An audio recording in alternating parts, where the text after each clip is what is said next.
दूसरा बाब। रूत बोएज के खेतों में बालें चुनती है। और नौमी के शौहर का एक रिश्तेदार था जो अली मलक के घराने का और बड़ा मालदार था, और उसका नाम बोएज था। सो मोआबी रूत ने नौमी से कहा, मुझे इजाजत दे तो मैं खेत में जाऊं और जो कोई कर्म की नजर मुझ पर करे उसके पीछे पीछे बालें चुनूं। उसने उससे कहा, जा मेरी बेटी। सो वो गई और खेत में जाकर काटने वालों के पीछे बालें चुनने लगी, और इत्तफाक से वो बोएज ही के खेत के हिस्से में जा पहुंची जो अली मलक के खानदान का था। और बोएज ने बैतलहम से आकर काटने वालों से कहा, खुदावंद तुम्हारे साथ हो। उन्होंने उसे जवाब दिया, खुदावंद तुझे बरकत दे।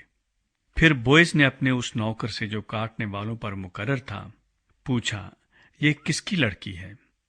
उस नौकर ने जो काटने वालों पर मुकर्रर था जवाब दिया, ये वो मोआबी लड़की है जो नौमी के साथ मोआब के मुल्क से आई है। उसने मुझसे कहा था कि मुझको जरा काटने वालों के पीछे पूलियों के बीच बालें चुनकर जमा करने दे। सो ये आकर सुबह से अब तक यहीं रही, फकत जरा सी देर घर में ठहरी थी। तब बोएज ने रूत से कहा, ऐ मेरी बेटी, क्या तुझे सुनाई नहीं देता? तू दूसरे खेत में बालें चुनने को ना जाना, और ना यहां से निकलना, बल्कि मेरी छोकरियों के साथ साथ रहना। इस खेत पर जिसे वो काटते हैं तेरी आंखें जमी रहें, और तू इन्हीं के पीछे पीछे चलना। क्या मैंने इन जवानों को हुक्म नहीं किया कि वो तुझे ना छुएं? और जब तू प्यासी हो तो बर्तनों के पास जाकर उसी पानी में से पीना जो मेरे जवानों ने भरा है। तब वो औंधे मुंह गिरी और जमीन पर सरनगू होकर उससे कहा, क्या बाइस है कि तू मुझ पर करम की नजर करके मेरी खबर लेता है, हालांकि मैं परदेसन हूं? बोएज ने उसे जवाब दिया कि जो कुछ तूने अपने खामन के मरने के बाद अपनी सास के साथ किया है वो सब मुझे पूरे तौर पर बताया गया है कि तूने कैसे अपने माँ बाप और जात बूम को छोड़ा और उन लोगों में जिनको तू इससे पेशतर ना जानती थी आई। खुदावन तेरे काम का बदला दे, बल्कि खुदावन इसराइल के खुदा की तरफ से जिसके परों के नीचे तू पनाह लेने के लिए आई है, तुझको पूरा अजर मिले। तब उसने कहा, ऐ मेरे मालिक, तेरे कर्म की नजर मुझ पर रहे, क्योंकि तूने मुझे दिलासा दिया और मेहर के साथ अपनी लौंडी से बातें की, अगरचे मैं तेरी लौंडियों में से एक के बराबर भी नहीं। फिर बोएज ने उससे खाने के वक्त कहा कि यहां आ और रोटी खा और अपना नवाला सिरके में भगो। तब वो काटने वालों के पास बैठ गई और उन्होंने भुना हुआ अनाज उसके पास कर दिया। सो उसने खाया और सेर हुई और कुछ रख छोड़ा।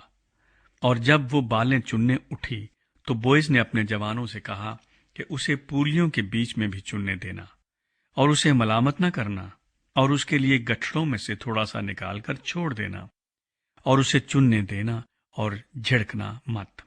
सो वो शाम तक खेत में चुनती रही, और जो कुछ उसने चुना था उसे फटका, और वो करीब 1 एफा जौ निकला।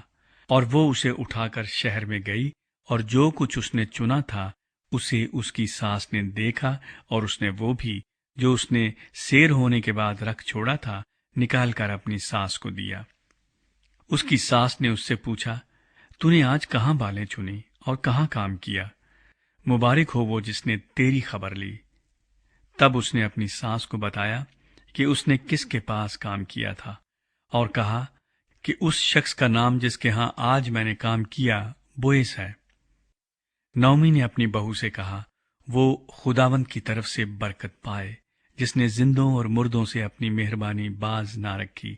और नौमी ने उससे कहा कि ये शख्स हमारे करीबी रिश्ते का है और हमारे नजदीक के कराबतियों में से एक है।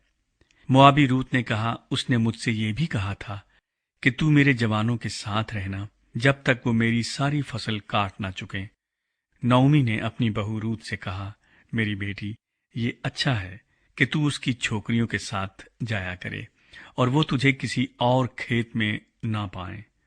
सो वो बालें चुनने के लिए जौ और गेहूं की फसल के खात्मे तक बोएज की छोकरियों के साथ साथ लगी रही, और वो अपनी सास के साथ रहती थी।